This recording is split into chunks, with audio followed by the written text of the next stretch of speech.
passionate, outspoken, insightful. Ariva Martin is an award-winning civil rights attorney, best-selling author, legal commentator, and America's advocate. Live from Los Angeles, this is The Special Report.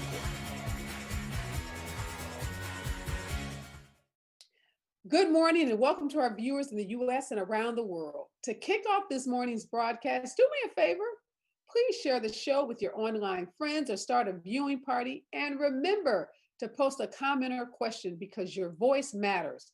And I want to hear from you. About 2 months ago, we did a show on the outbreak of COVID-19 inside prisons. It was one of the Special Report's top rated and most watched shows. I decided to rerun the show today because COVID-19, as you all know, has been spiking pretty much all over the country, particularly here in the Southwest. States like Florida, Texas, Arizona, California have seen record numbers of cases over the last couple of weeks. And we've also, learned that not only is coronavirus spiking in places like nursing homes, amongst younger people, there continues to be this incredible outbreak of cases in America's prisons and jails. If you're following the news in California, the governor just fired its top medical officer for the state's corrections system amid a growing coronavirus case inside California's prisons. This move comes after 2,350 inmates tested positive for coronavirus. This is like half the people in the whole San Quentin prison have COVID-19. So I just thought it was so appropriate to re-air this show because family members and advocates continue to plead with both federal prison authorities as well as state prison authorities to make prisoners safe, to give them more PPE, to give the staff inside prisons more PPE, and to also take those measures that we know work to slow the spread of the coronavirus. So, I had to look back to see where we were when we recorded that show versus where we are today, and the numbers are shocking. When we recorded this show originally, there were 1 million coronavirus cases in the United States. Today, there are 3 million cases. When we recorded that show in May, there were approximately 59,000 Americans who had lost their lives to the virus. Today, that number is in excess of 130,000. That means over 100,000 people, that number is so large, every time I say it, it's just shocking, have lost their lives to this virus. And prisons continue to be hit hard by outbreaks of the coronavirus. Families and advocates, say that the California medical director botched its response to the pandemic, failing to curb the spread of the virus and to provide basic care and protection to prisoners. My guests on today's show have, similar stories about what's happening inside Americans' prisons. So let's discuss and take a look at what family members and experts have to say about keeping prisoners safe inside prison walls. Good morning and welcome to the Special Report. I'm your host, Ariva Martin, and thank you so much for joining me today. If this is your first time tuning in, this is your one-stop place for all things COVID-19. See, in times of crises, people turn to people they can trust. And I've assembled some of the most trusted experts in the country to help you make sense of the COVID-19 headlines, answer your tough questions, and give you hope. The spread of the coronavirus in jails, prisons, and detention centers has captured the national headlines, has captured national media attention as the nation's overcrowded jails have become the hotspots, hotbeds of infection spreading amongst inmates and staff. To combat the spread of this coronavirus, many jails and prisons and many jurisdictions, both state and federal, have sped up the release of some offenders. But with the release of high-profile lawyers such as Trump's former attorney, Michael Cohen, and Stormy Daniels' former attorney, Michael Avenatti, there are renewed questions about America's dual justice system and the role of race and money in the decision-making process of who gets out and who is denied an opportunity to remain safe. Today, I'm talking with criminal justice advocates and a wife who's worried about the safety of her incarcerated husband. Later in the show, I go one on one with my friend and criminal defense attorney, Michael Cavalucci, to help us make sense of the patchwork of release orders that we've seen coming from both state and federal officials. He's going to also help us understand how to protect loved ones behind bars. We have a big show planned today, so share the page, invite a friend, start a viewing party, and let's get at it. Now, I want to introduce you to a wife who's concerned about the safety of her husband. He's presently incarcerated in a California prison. So, welcome to the show, Sunshine. Hi, Sunshine. How are you? Hey, hi. Can you guys hear me? There you go. I can. Hi. Thank you so much for joining us. You look amazing. Thank you. It's so hard for all of us in this quarantine to figure out what to do with our hair and our makeup, but you look great. And I Yes. just wanted to thank you in advance for being willing to come on and to share your story. So tell us what's going on with your husband. He's incarcerated now in a prison in Yeah, California. he's incarcerated here in California, and we're just so concerned because we can't reach out to them. They can't reach out to us. And last time I heard, they don't have masks. They don't have they can't practice social distancing in prison, and they don't get gloves, and our main concern is the staff that's bringing it in, and they're not even being tested. I want And to ask so, you, Sunshine, when's the last time you've been able to either go visit or to talk to your husband? well, they shut everything down a few months ago, so they're not even allowing us to make visits. We don't even know when we're going to be able to visit. And he calls maybe Okay. once a week, So if you've he been able to can. talk to him over the phone, but you can't go and do any kind of No, physical visits. And that's been no, since you said a couple of months ago, right? yes. What is he telling you about, what's going on inside He's this prison? scared, because like they're not testing them, and they're in a little bitty cubicle cell, with too many inmates. It's like overcrowded. We know the prisons are overcrowded, Right. and it's just basically overpopulated. It's just we're afraid that our loved ones. 'Cause I represent a prison wife ministry and mothers and daughters, and we all are standing together, but we all fear that our loved ones may pass away in prison So because you're they don't have the concerned that a safety prison measures. sentence may turn into a death sentence if they're not Yes, given the yes. proper We're protection. hopeful. We're Well, let me ask you hopeful. this. What does he say about what the prisoners have been told in terms of what's going on? Do they know about the seriousness of this pandemic? Are the prison guards sharing that kind of information with them? I don't think they're sharing it with them, but I get like emails and they're saying that they have bats even in the prison. I mean, the prison population, it's all bad. It's all bad. So they're The not, to things your that I knowledge, they're not hear. getting a lot of information about what's going on. No, they're really not helping them at all. They're scared themselves, the officers. Now you mentioned masks, Sunshine. Are what are they saying about masks? Are they saying they don't have enough, they're not available, or that they aren't allowed to wear them? Last time I heard, they were saying like just use your t-shirt, when you're going, from shower to shower or whatever. They're not giving them the necessary items that they really need, like the gloves or, the sanitary things that they need to clean off the bars, and they just don't have it. Do you know, or has your husband told you, if he's been told, if there's anyone inside the prison where he is that's actually tested positive for COVID-19? I have not heard any reports yet. Okay. Thank God. Okay. So In you've that seen all the particular reports prison. about prisons across the country that have had huge outbreaks. And one thing we Yes. know about that Marion Correctional Institution in Ohio, the numbers are so high because they actually went in and tested everyone. Do you know if where your husband is, if they've even tested any of the prisoners? I don't believe so. Okay. I don't believe, and I don't believe they're testing him. He Okay. hasn't said anything about that. Okay. So you don't, he personally has not said that he's been tested. No. Okay. And then you mentioned like sanitizing the bars and the surfaces. To your knowledge, is any of that being done inside where he is, or are No. the guards I asked him. He sanitizing said it's not. the areas? No, I don't believe so. It's just And all and bad. we hear a lot about quarantining, and we know that the experts tell us that one thing that has to happen is that once someone has been identified, uh, as positive, or perhaps they've been exposed, that they have to be quarantined. Do you know if any of that is happening where your husband is? Are there any provisions being made for certain inmates to be placed in a quarantine, situation? He has not expressed that to me as of yet. Hopefully he calls this week, but I don't think they're even doing anything.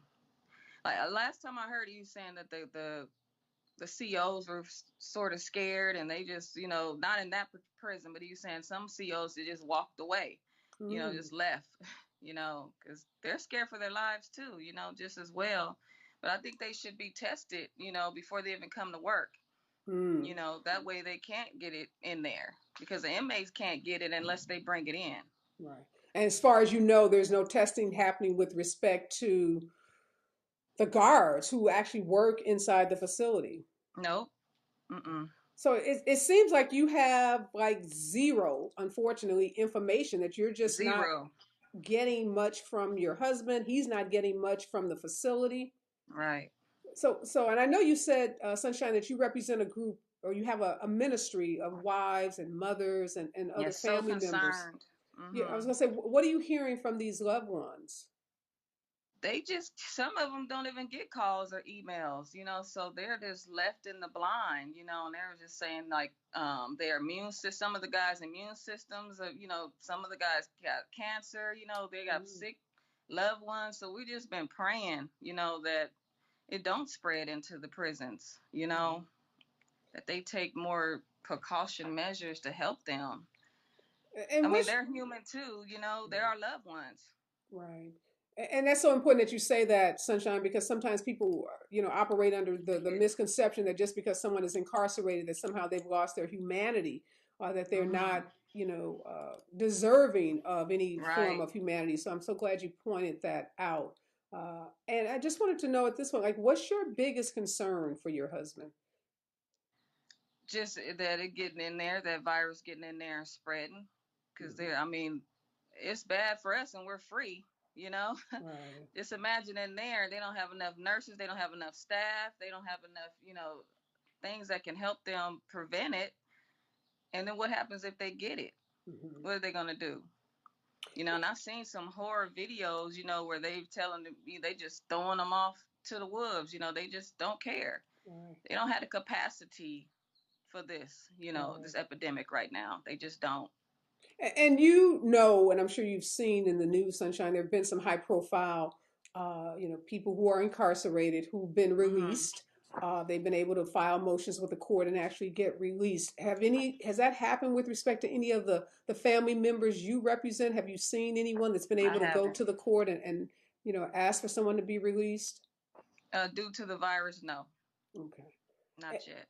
And what at this point would be most helpful for you and the families that you represent? Just to get some lawyers on board, just to get some support to help us, because we're all, we're all fighting. We just need the proper people in our lives to help move this, along a little faster. And I just thank you guys for your opportunity to come on and talk, because a lot of times they lock them up and throw away the key, and they want to set an example. The courts basically do whatever they want to do, you Mhm. know, and it's just time to release our loved ones. Do you It's have beyond time. do you have, Sunshine, an attorney that you or your family's working with? Not yet. I mean, everything is like basically on hold right now because Mm, nobody's hardly doing anything, but we're looking. okay. We're So, looking. and if you could make your case, a compelling case about, your husband and his situation, who would you want to talk to? Who would you want to make that case to? Is it an attorney? Is it a state elected official? Is it someone, at the board of prisons? Everybody, anybody and everybody. I Okay. would love to talk to everybody right now, you Okay. know. And a lot, like I said, a lot of people are in there and they're innocent. A lot of people made the mistake and they just they gave them too much time, and a lot of Hmm. them doing time on top of time, Hmm. and it's really not fair. So I'm an advocate. I want to be heard, and I just want our loved ones to be released. Hmm. This is the time, especially now with this epidemic. Mhm. to be heard. Well, I just want to thank you for I lifting your appreciate voice you. and being a voice, not just for your own family and your husband, but obviously for those other moms and family Yes, members who have loved ones who are incarcerated. I know it has to be incredibly frustrating not to be able to get information about mm-hmm. what's going on. And you hear these stories that are from, New York to Ohio to California about what's happening Yes, inside of these prisons. The Cook County Jail, for example, those numbers coming out of these prisons are just shocking in terms of the number of infected cases and deaths. And I'm glad to hear at this point that your husband is safe.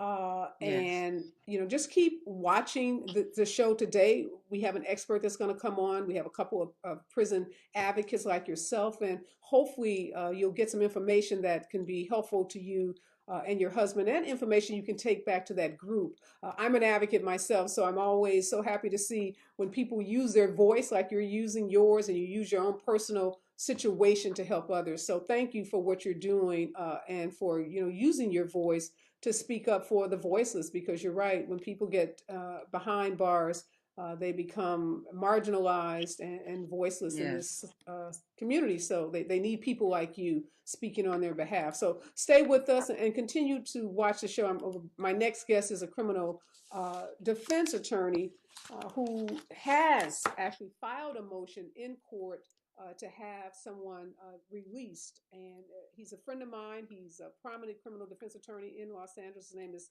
Mike Cavalucci. And I'm glad to have Mike on because I want to talk with him about what are the rights of prisoners, and what can someone in Sunshine's situation do about the concern she has, legitimate concern she has about the safety of her husband.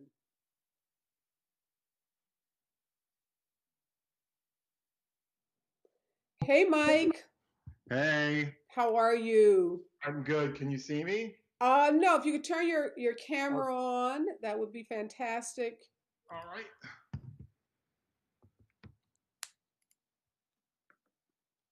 All right. If yeah, Can you there see you me now? go.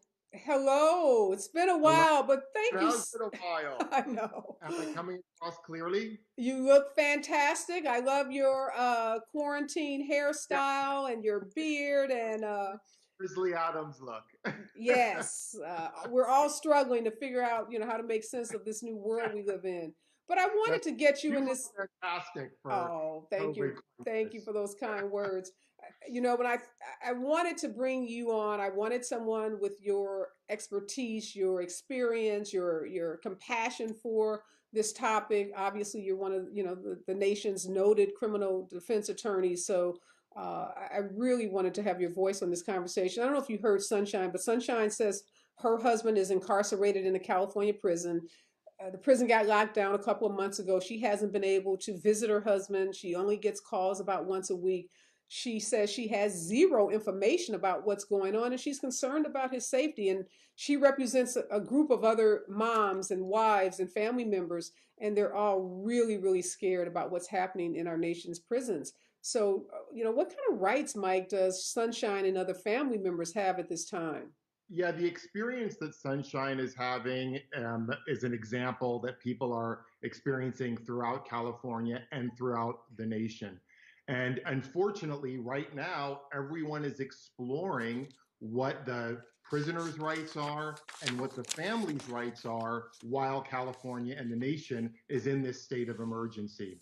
So I have clients, some of them in the county jail system right here in Los Angeles, and some of them in the prison system or in the juvenile justice system. Mm. And I'm trying to work with seeing if they can get released early. Obviously, none of the penal institutions are allowing family visits, and none of them have been able to commit 100% to a date where this will end and where they'll be allowed visits or when people are going to be released. So it's being done on a case by case basis, and each individual prisoner's rights depend on what their factual situation is. A lot of people with state prison sentences where their release is going to be within the next year are being released now. Okay.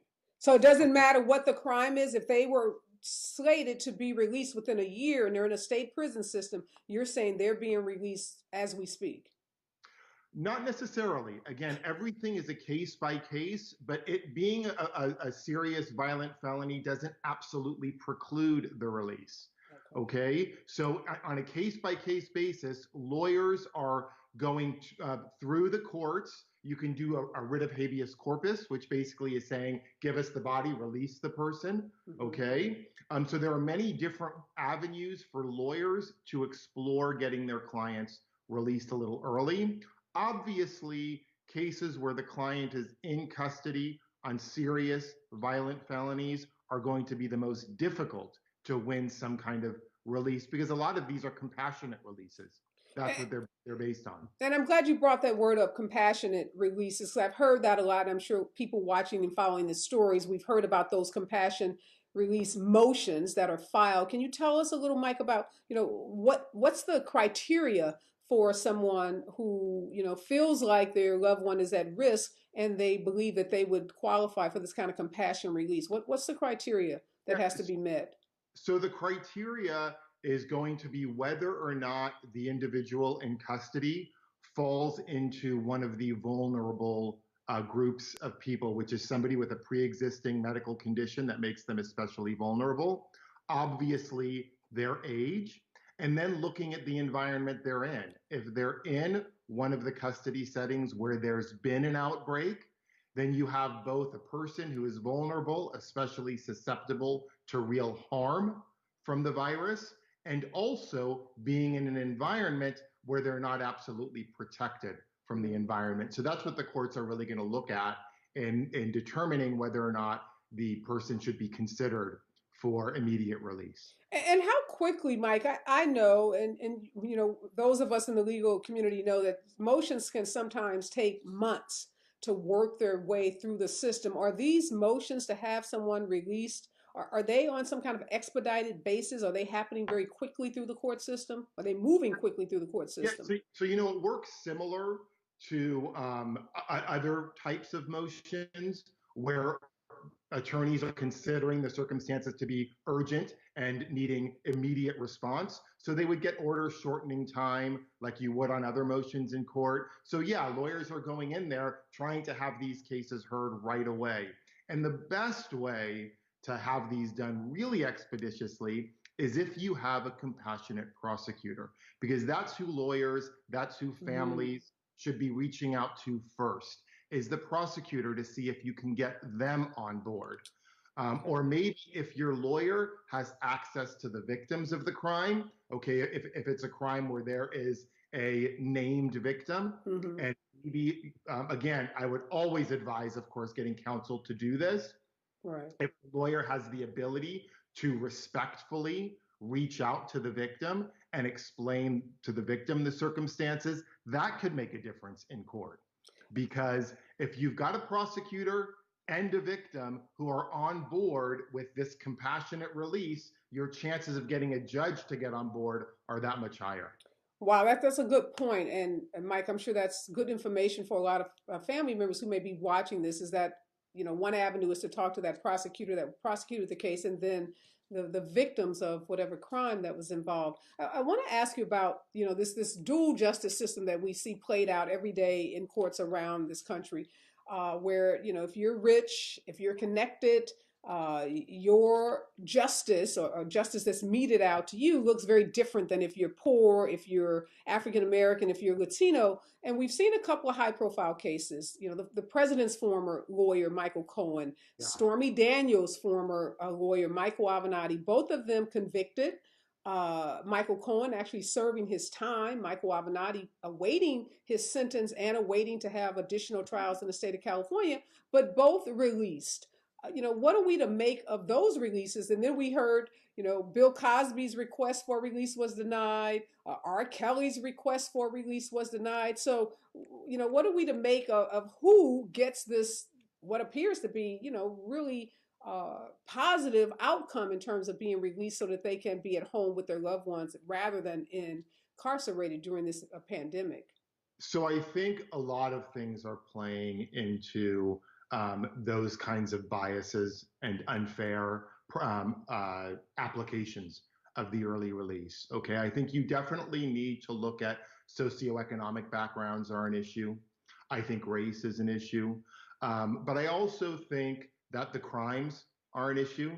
So if you look at the crimes that Michael Cohen or Michael Avenatti are being accused of, they're not quite the same kinds of hot button crimes where there are articulated victims as you see in Bill Cosby and R. Kelly. So I think that's playing a part in this. And having been in there trying to get individuals released, I do think part of what the courts are considering is how stable the environment is that they would be released into.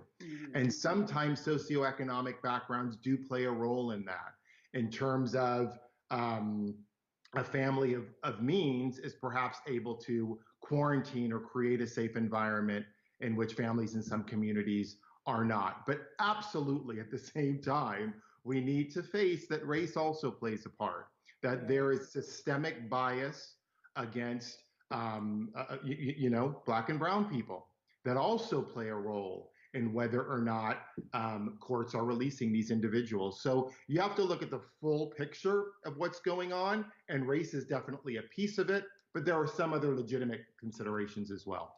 And we don't want to give people false hope because there's so much contradictory and confusing information that's happening, coming out of the White House, coming out of, so many different places, and people are overwhelmed with information. So, what are the realistic chances of someone filing one of these motions for early release because of concerns about the pandemic and the spread inside of these jails? What's the realistic chances of that motion being successful?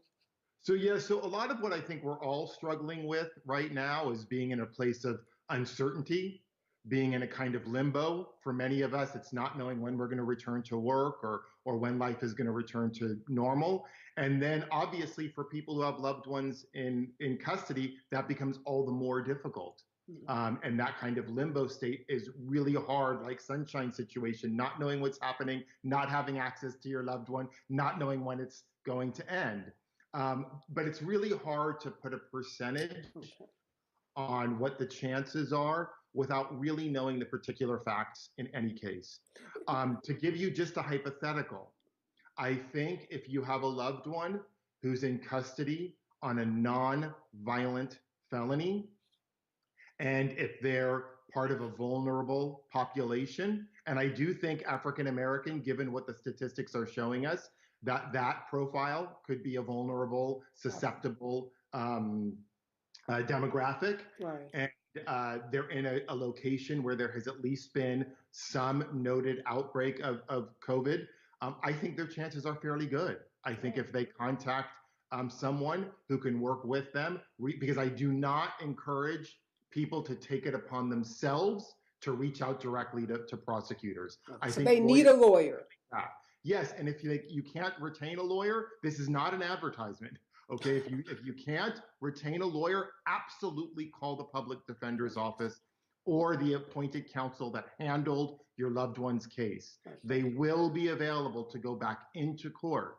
The public defender's offices are doing a great job of getting people out of custody, of filing the motions to help their clients get out of custody, get out of locations where their health is at risk. Well, that's great information, Mike, because we know so many people can't afford, private lawyers, and we'd hate to give them, we'd hate for them to think that just because they can't, because of socioeconomic reasons, that they have no recourse. So thanks for pointing out that public defenders are doing a great job, and they're also involved in this whole process. I just want to ask you a couple of other questions about people who aren't going to get out for whatever reasons. They don't fall into the vulnerable categories, for whatever reason, they're just going to be incarcerated during this pandemic. Do we know why they're not being given masks and other kinds of protective equipment that we know can stop or at least slow the spread in confined places like prisons? Yeah, well, I think it's the same reason why we've got such a taxed system right now and why there aren't enough masks and there aren't enough tests is because they're not even, even the hospitals themselves, medical facilities are struggling to get masks. And unfortunately, and I'm not saying that we should be in this position because we never should have been in this position, but they're having to prioritize who gets the masks. And for good or bad, I think inmates in state prison facilities are falling low on that hierarchy. And I'm not saying it's fair, Right. but I'm It's just the saying reality. as everyone doesn't have easy access to masks, testing, treatment, all of that. Unfortunately, I think they're going to be the low man on the totem pole to get those things. And just finally, Mike, what advice can you give to a family member that's at home, worried to death, can't visit, can't get regular phone calls, or hearing these horrific stories coming out of Rikers Island, Cook County Jail, Marion Correctional Institution? They're hearing these startling numbers, and they don't have, like I said, they're not going to be able to get their loved one released, and they're going to suffer during this pandemic. What advice can you give them? Well, my advice really is to consider contacting a lawyer. I will speak to people about the virus and their concerns about anyone who's in custody if they were to just call me at my office, which is 323-467-2300.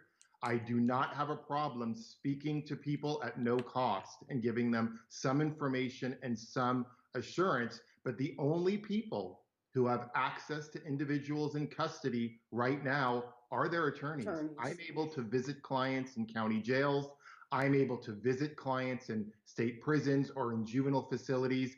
So if you have very little resources and you simply want information about what's happening in there, I think a lot of lawyers would be willing to answer those questions, especially the lawyer who represented your loved one in the first place. That is such excellent advice, Mike, that get that lawyer, contact that lawyer. And if you can't contact that lawyer, Mike just gave you his phone number.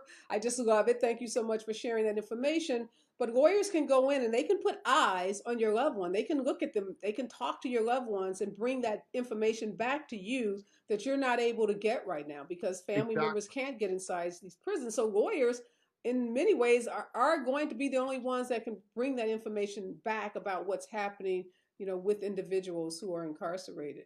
Yeah, and I honestly feel like if we're expecting doctors to be on the front lines at hospitals, helping people with their physical ailments, then we as lawyers should be at least available to talk to people and give them some assurances about their loved ones in custody. So everyone should be on board and trying to give and help. And I'm stuck in my house just like most everybody else is, but certainly we could answer questions, we could offer advice, and we can do what we can to give people some hope.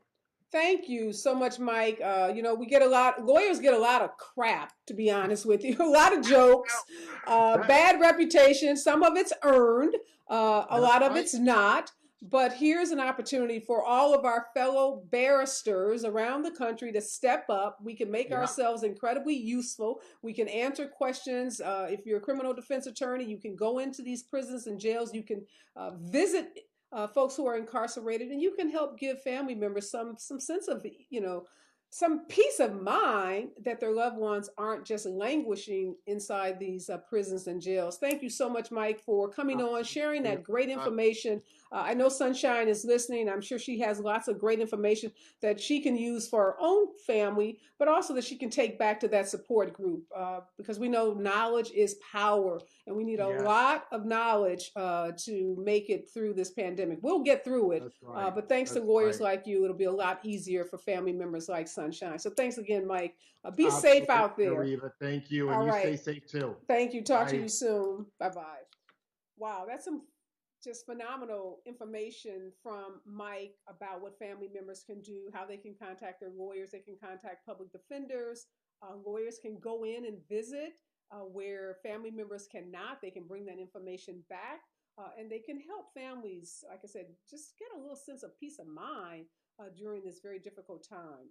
People who are incarcerated are people, and they have not lost their humanity simply because they've been locked up. And we want to note, as Mike said, prison systems are overrepresented with African Americans. About 40% of prisons are populated by African Americans, and we know African Americans are being disproportionately impacted by COVID-19. So all the more reason that we have lawyers like Mike and others going into these prisoners, checking on not just African Americans, but all prisoners. So next, I want to bring on, we've talked about Sunshine's husband, but also there are lots of women, 250,000 women to be exact, who are incarcerated in this country's prison system. And next, we're going to talk to Donna Hilton. She's a criminal justice activist. She's an author, founder of Little Piece of Light. And Donna is a former inmate. She spent more than 2 decades in a Connecticut prison in the 80s. And I wanted to bring Donna on because she's had a big voice in terms of what's happening in prisons and jails, particularly with female populations. Hi, Donna, how are you? Hi, good afternoon. Good morning to you. Wow, thank you so much for joining us. Your story is absolutely incredible. Story of triumph, story of overcoming, and now using your voice to help others is just amazing. So, can you just tell us a little about your journey, and your involvement in the prison system in the 80s? Well, thank you. Thank you so much for even having me on and recognizing the issues around women that are in our incarceral system, right? I went into prison as an adolescent. And when I went into prison, I was a broken, hurt, angry young woman because I had suffered through so much abuse and I was neglected by the adults that are around me. Mhm. And, not an excuse, but Right. it's a story. It's what happens. It's And it real. happens of women, right? The vast majority of women in prisons and jails are in there, and their trajectory is violence and abuse and Mm. trauma. And we don't necessarily hear those stories and understand that. We like to lock people up and throw away the keys and forget about them. So when I went to prison as a young girl, I met a lot of other women just like me when I thought I was alone. And then, throughout my incarceration, I was like, why? Why is that so? Why are we here? Why are so many women here, either for defending themselves or getting caught up based on the abuse and the trauma that was surrounding their life? And I just vowed to do something about it. Wow. I had to grow up and learn and do things while I was there and try to get myself together, but it never left me because I continued to see it. It was a pattern. And so once I came out, I made that promise. 27 years later, I was like, I cannot not let the world know who's in our prisons and jails, Right. who we lock up and why, Right. because they're no throwaway people. Right.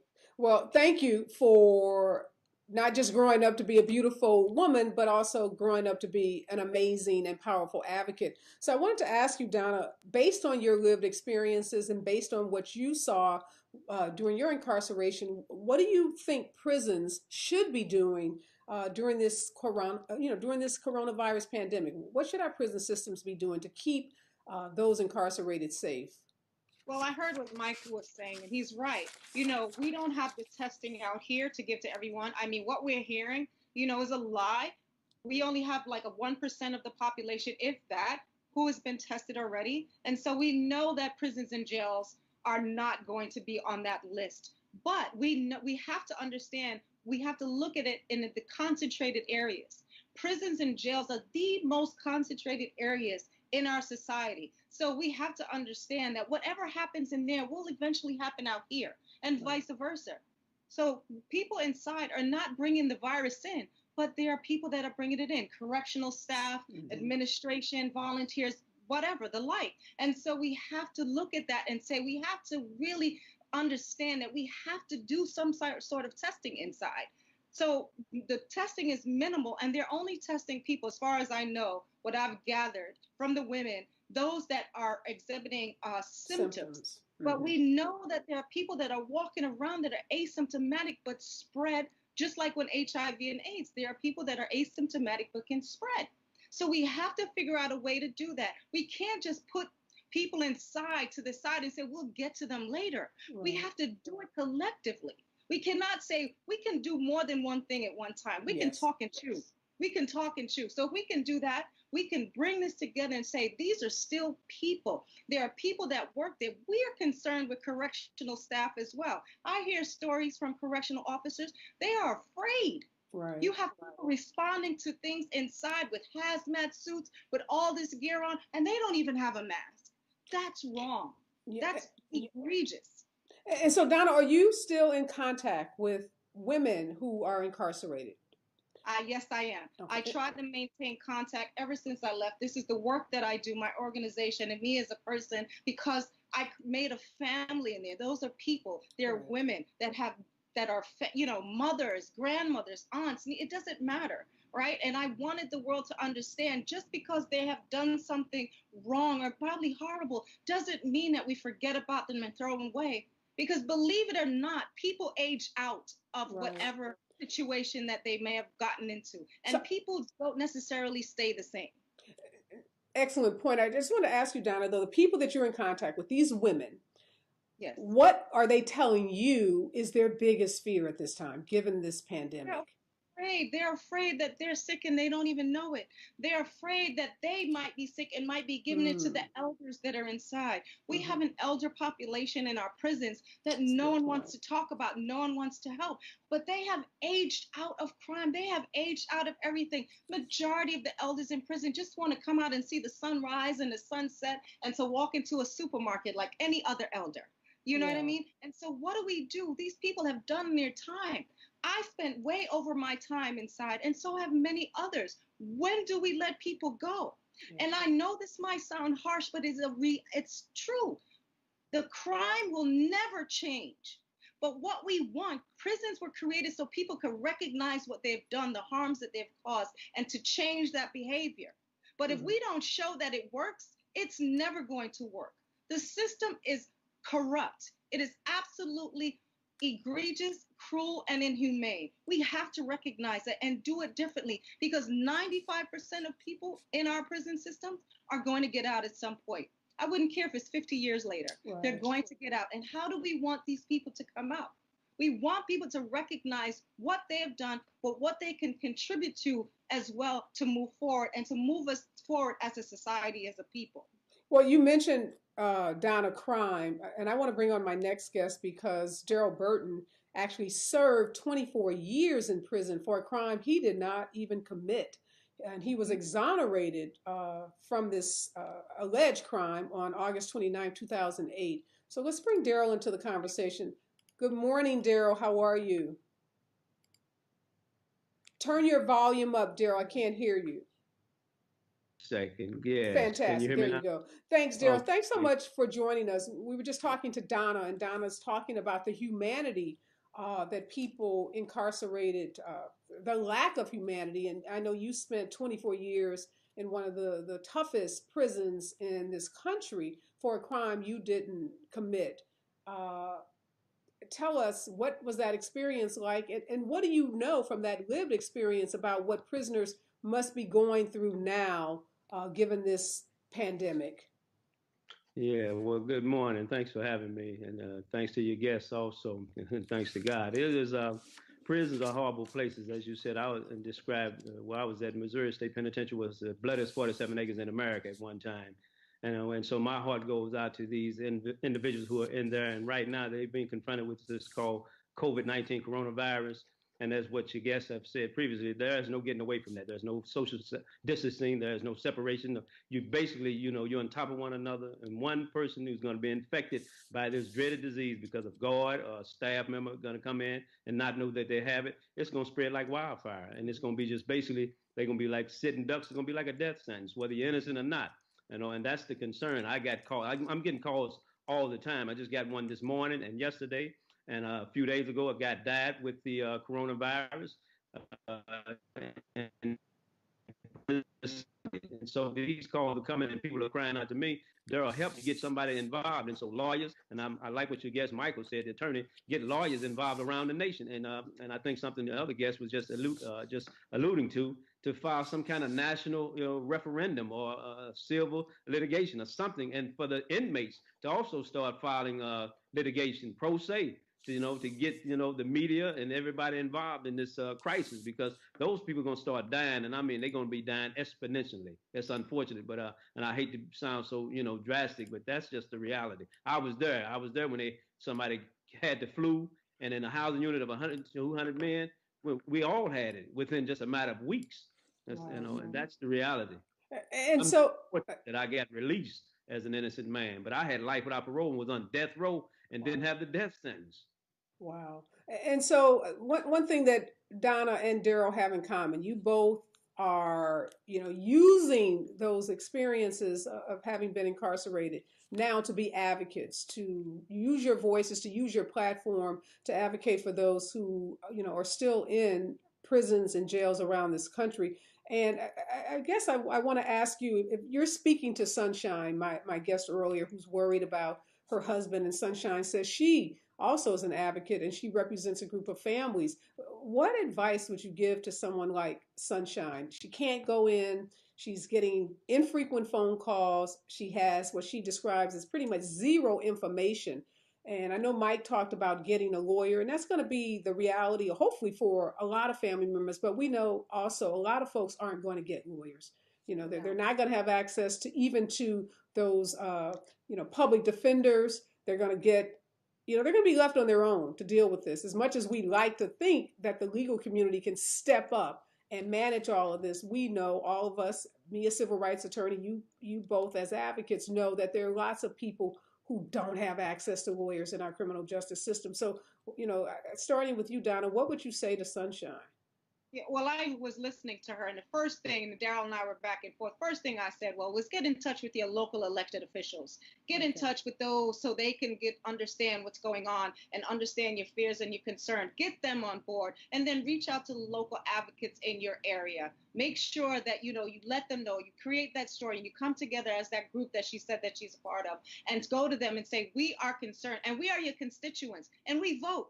And we need your help. We need everyone's voice in this. And the only way sometimes that we get people to listen is when we bring our electeds into this conversation and push them to do the work that we have voted them in to do. Great advice. And you're right about what gets the attention of elected officials, and their constituents get their attention. And we know that they respond to numbers. So, the fact that Sunshine is a part of a bigger group is helpful to that.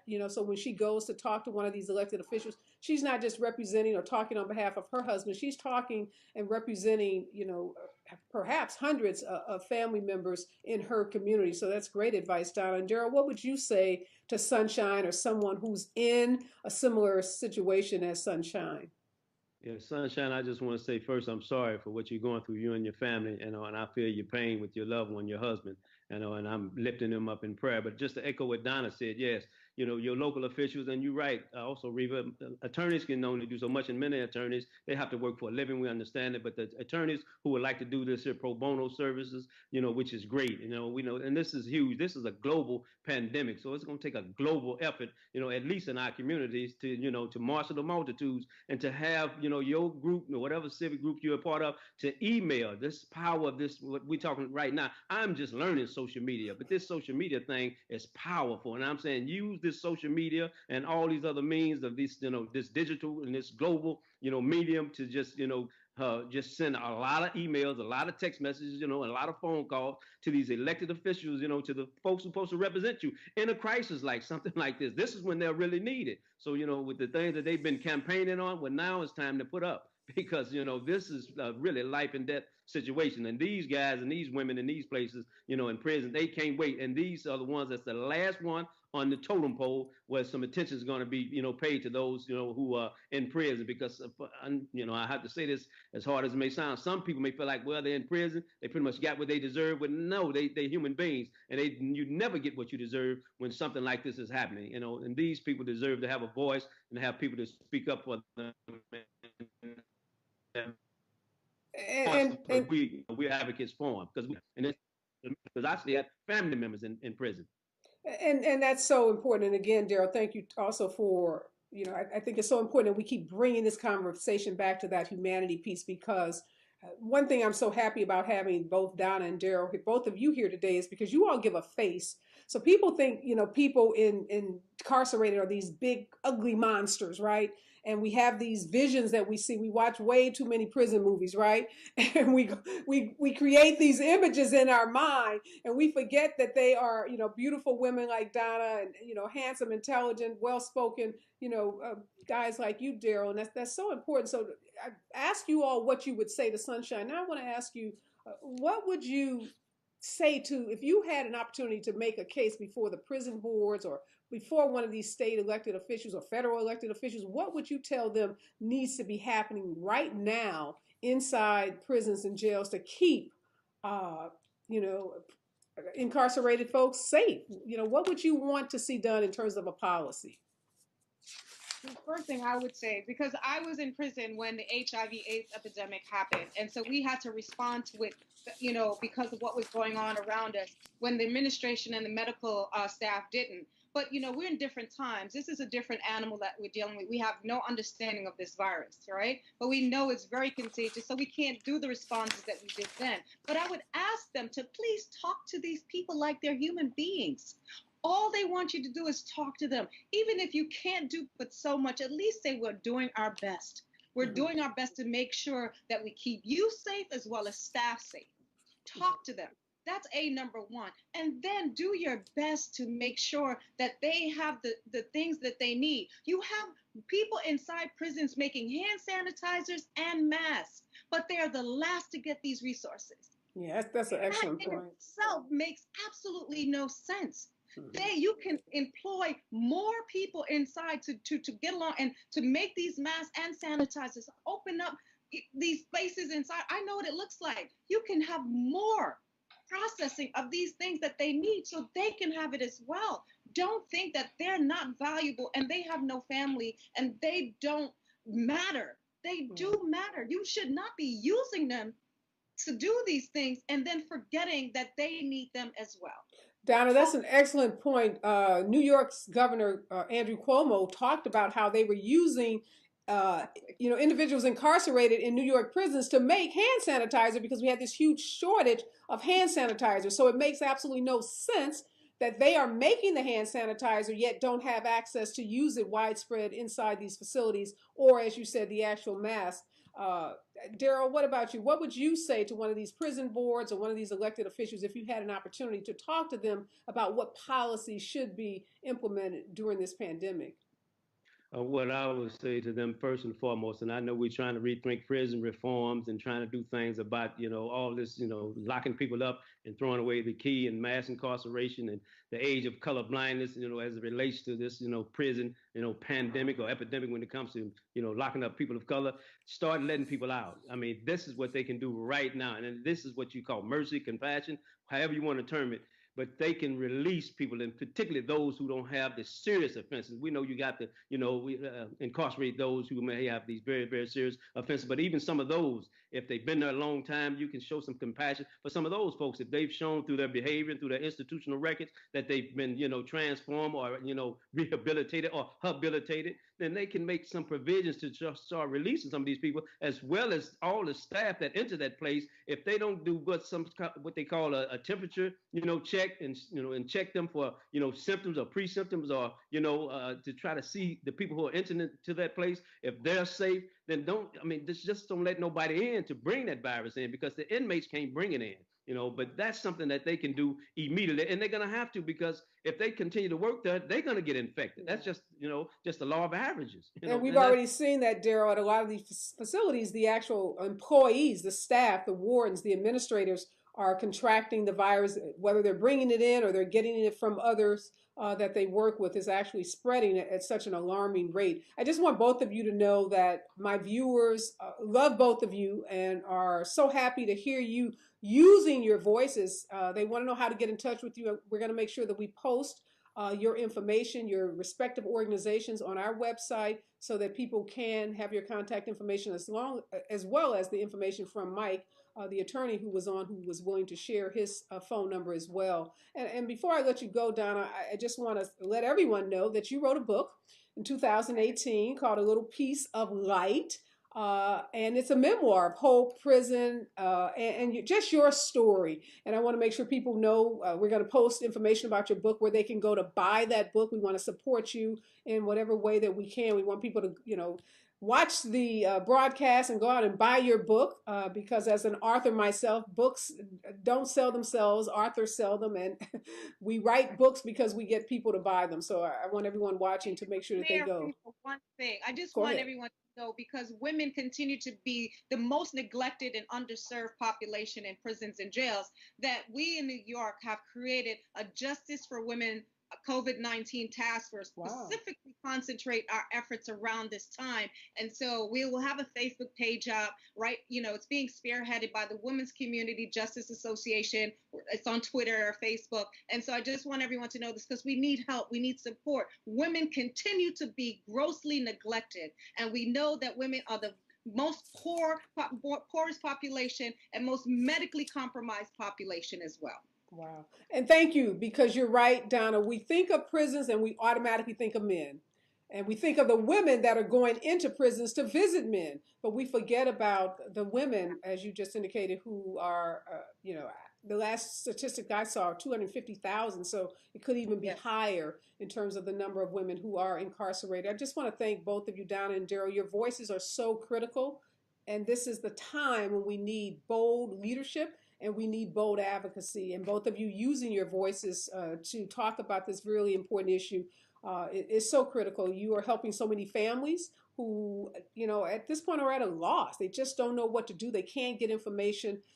If they get a lawyer, that's great. And we hope that so many families can get connected to either private attorneys or public defenders. But those that can't, can reach out to organizations like the one that Donna started and that Daryl lead. And these organizations, these advocacy groups, oftentimes can provide more resources and more information even than private attorneys. So we're going to post their information. You'll know how to get in touch with both of them. You'll be able to follow the great work that they are doing and to be able to support them. We are going to get through this pandemic, but we're going to get through it because we're working together. And that means not just those of us who are, sheltering at home in the safety of our homes, but that means those who are in vulnerable populations, including, our prison population. So again, thank you both for being a part of today's show and for using your advocacy to help so many other people.